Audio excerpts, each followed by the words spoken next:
So I got a couple things I'd like to talk to you. I recently returned from Afghanistan last year, about a year ago. So what I'd like to do is give you a little update on what the Marines were doing in Afghanistan. Two, what I'd like to do is tell you what 23rd Marines is doing as a regiment and how we're carrying on the mission. And then three, explain some of those little connecting files between what's going on now in the Marine Corps, what you're hearing, what you're seeing, and how it compares to what the folks in this room have done in the past when it comes to Iwo. So those three things, what I'd like to do is first talk about Afghanistan. So when the Marine Corps went to Afghanistan, they of course sent us to the most hostile, violent place, right, which was RC, Regional Command Southwest. Afghanistan's broken into 6 regions. We took the very southwest corner, which has Helmand Province in it. I'm sure you've heard that in the news many times, especially over the last 10 years. It's very active, very violent, and that's exactly where they want to put the Marines because they know how we fight. So we went in there, and when I first got there, it was about 18,000 Marines. When I left, we had about 7,000 as we drew down from the surge.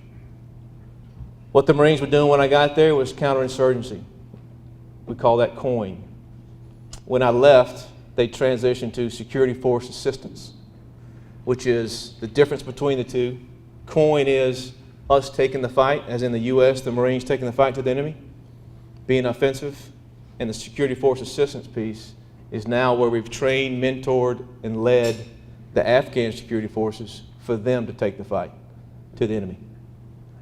And they did that. And I'll tell you what, the Marines did that as seamlessly as you'll ever see. We had a lot of gear to pull out of there. We had a lot of Marines to pull out.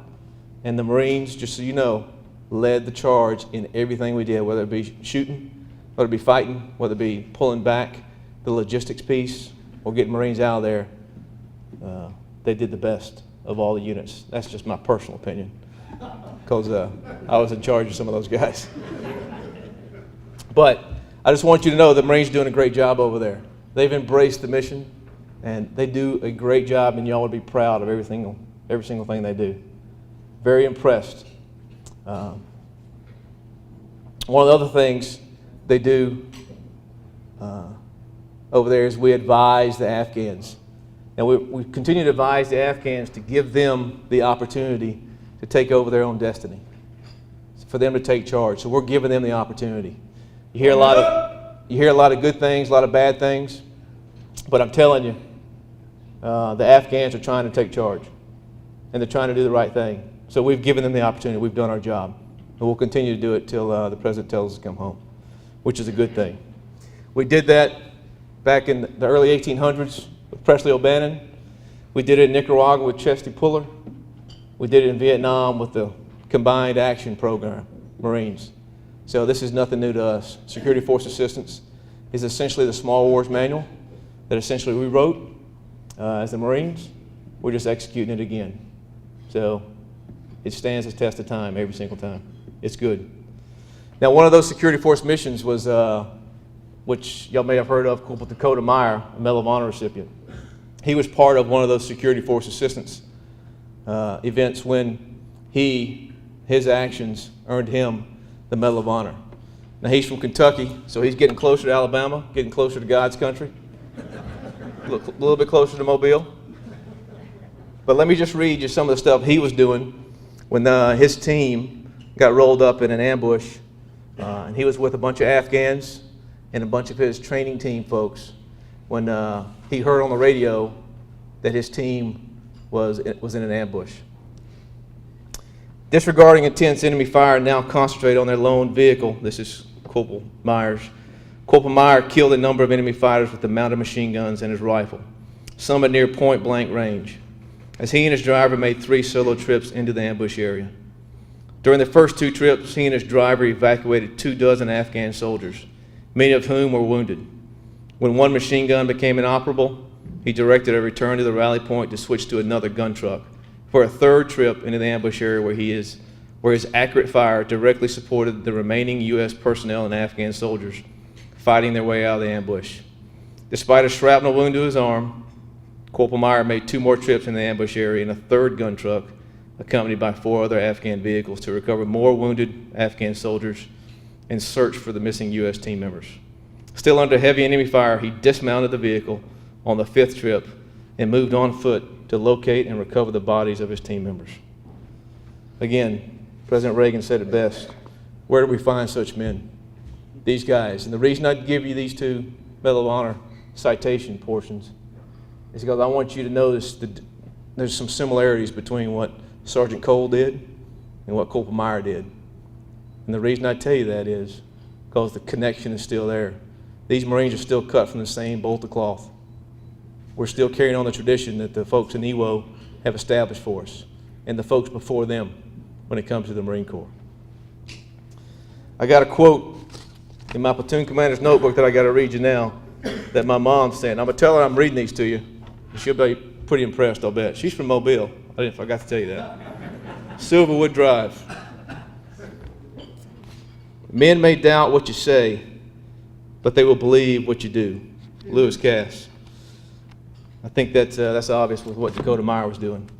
He was leading from the front, which is what we expect all of our Marines to do. Now let's transition to 23rd Marines, what we're doing. That whole Security Force Assistance mission, we continue to do that. We continue to do that. We do it in Jordan, the country of Jordan. We do it in the Republic of Georgia. We're doing it in places like Senegal in West Africa, and we're doing it in places like Chile. We're going down there and teaching those services and the foreign militaries how we do it to make them a little bit better so they can go to some of these places and help us out. That's paid off when it comes to the Jordanians.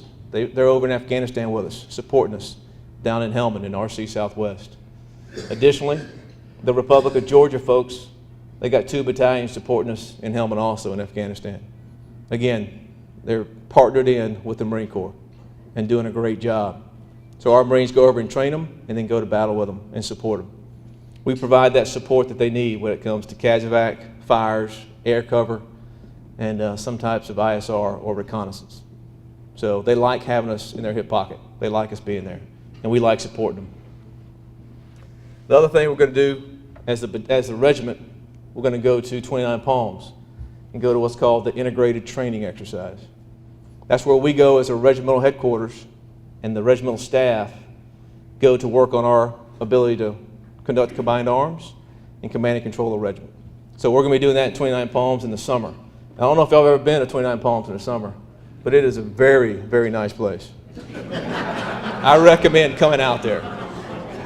If you like 120 degrees, lots of sand, lots of wind, you're going to feel great out there.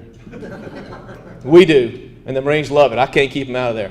Just look at them. They're like, put my hand up, let me go.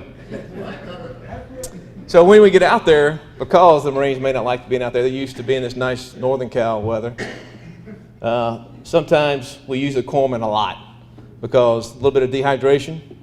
Those Marines are working so hard and busting their hump, making things happen, that sometimes they just run out of water. And sometimes the corpsman gets called up. And in my short career, I've got to work with some great corpsmen. But I don't think I've ever worked with a corpsman like I'm about to read to you about. This is a corpsman from Iwo Jima. He was with 2nd Battalion, 24th Marines. Again, that's part of our regiment. And I forgot to tell you that Sergeant Cole was with 1st Battalion, 23rd Marines. Again, part of this regiment. But this corpsman is pharmacist mate Francis Pierce. He's from Iowa. One of those guys that you can never forget when you read about him. He started out in Camp Lejeune, ended up with 224. But this is, I got to read this to you, and you're going to be impressed. This is his portion of his Medal of Honor citation. Caught in heavy enemy rifle and machine gun fire, which wounded a corpsman and 2 of the 8 stretcher bearers who were carrying 2 wounded Marines to a forward station on 15 March, Pierce quickly took charge of the party, carried the newly wounded man to a sheltered position, and rendered first aid. After directing the evacuation of 3 of the casualties, he stood in the open to draw the enemy's fire, and with his weapons blasting, enabled the litter bearers to reach cover. Turning his attention to the other 2 casualties, he was attempting to stop the profuse bleeding of one man when a Japanese fired from a cave less than 20 yards away and wounded his patient again. Risking his own life to save his patient, Pierce deliberately exposed himself to draw the attacker from the cave and destroyed him with the last of his ammunition. Then, lifting the wounded man on his back, he advanced unarmed through deadly rifle fire across 200 feet of open terrain.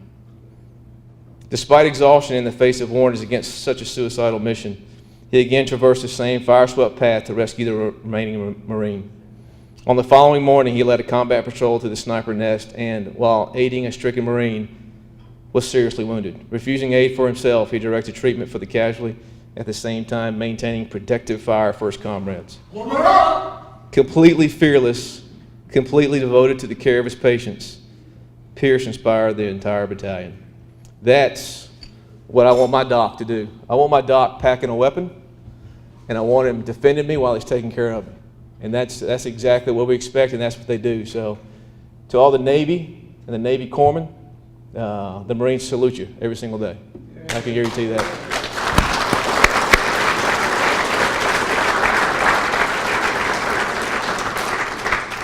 Hey, Doc Pierce was one of 4 corpsmen to receive the Medal of Honor during the Battle of Iwo Jima. So that's pretty significant when you think about what those guys do, putting their life on the line for us to save us. And things haven't changed. When I was in Nasiriyah in Iraq, we had a doc, Louis Fonseca, from North Carolina, that did something very similar. He rushed back and forth into deadly fire, recovered a lot of people, saved a bunch of lives, went up and down an area that we called Ambush Alley, and that was not a good name to be called, and back and forth. And they gave him the Navy Cross for it, which is a good thing. He deserved it. He probably deserved more than that. But at the very end, when he was given the Navy Cross, he had one quote. He said, "I wish I could have done more," which to me just epitomizes me what the Navy corpsmen do for us and what they want to do. I've had a bunch of rare opportunities to serve with Marines all over the world, Philippines, Afghanistan a couple times, Iraq, and I'm here to tell you that those guys are making you proud every single day. They're representing the nation, they're representing the Corps, they're representing you as the Iwo vets, they're representing every single one of us every single day and making us proud. You may see some stuff on TV, everybody's got a bad apple or two, we'll get rid of those guys. But 99.9% of the Marines are doing exactly what we ask them to do and impressing me every single day. So I want y'all to know that. To the Iwo Jima veterans, hear, hear.